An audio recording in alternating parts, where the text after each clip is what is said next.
Good evening everyone, আশা করি তোমরা সকলেই খুব ভালো আছো। আমি একটু আছি মোটামুটি, খুব একটা ভালো নেই, কারণ শরীরটা একটু খারাপ ছিল, তার মধ্যে খুবই ব্যস্ত ছিলাম, তাই জন্য কয়েকদিন হলো ভিডিও কন্টিনিউ দিতে পারছিলাম না।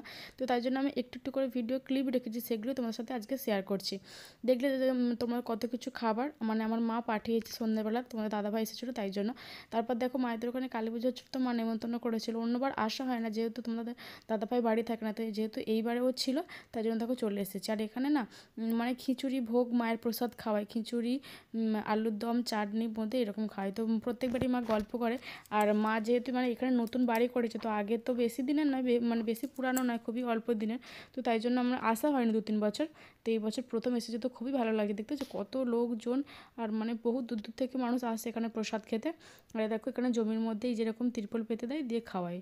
আর মানে খুব জলও আলাদা, জলের আলাদা ব্যবস্থা রয়েছে। এই দেখো প্রচুর মানুষ আসে দূর দূর থেকে।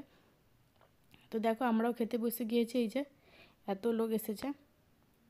আর মানে প্রসাদ খুবই সুন্দর দেয়, মানে কি বলবো, সব কিছুই ভালোভাবে সুষ্ঠুভাবে সম্পন্ন হয়। খাওয়া দাওয়া পরিবেশন খুবই সুন্দর, কোথাও কোনো ঝামেলা নেই। এই যে দেখতে পাচ্ছ তোমরা এত লোকজন এসেছে।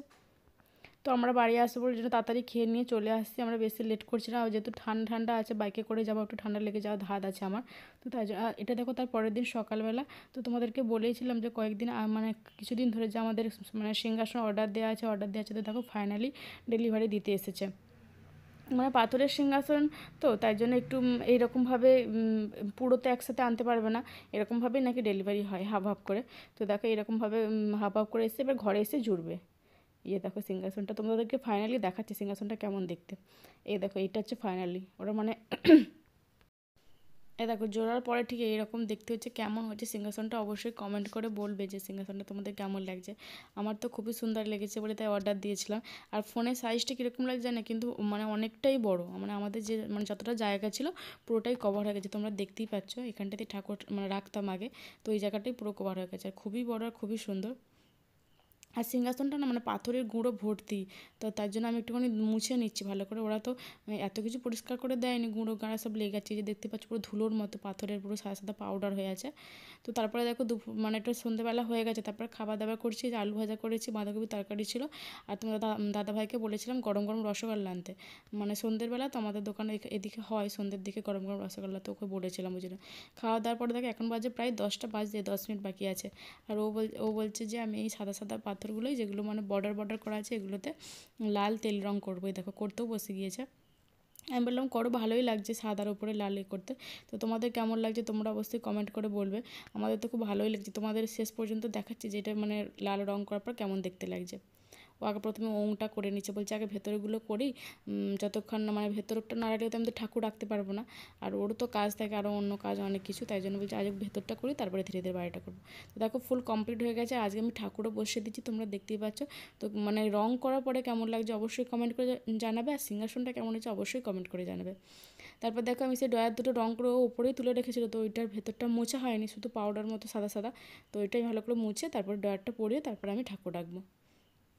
আর ঠাকুর আগার আগে আরেকবার ভালো করে পরিষ্কার করে নিচ্ছি, যেহেতু প্রত্যেক সপ্তাহে তো আমাকে বৃহস্পতিবার পরিষ্কার করতেই হবে, তাও একবার ঠাকুর আঁকার আগেই পরিষ্কার করে নিচ্ছি। তারপর দেখো একটা নতুন আমার মানে তোলা ছিল কাপড়ের ছিট, তো ওটাই আমি রেখে তারপর ঠাকুরগুলো রাখছি। ঠাকুরগুলোকে একটুখানি মুছে নিচ্ছি ভালো করে নতুন কাপড় দিয়ে। আর আমার ইচ্ছা আছে এবার থেকে আমি একটু মূর্তি ঠাকুর কিনবো। আমার তো এরকম পিকচার ঠাকুর আছে, মানে যে কোনো মূর্তি বা মানে পেতলের মূর্তি বলো বা পাথরের মূর্তি বলো, এরকম একটু কিনবো। তো সবই কিনবো ধীরে ধীরে।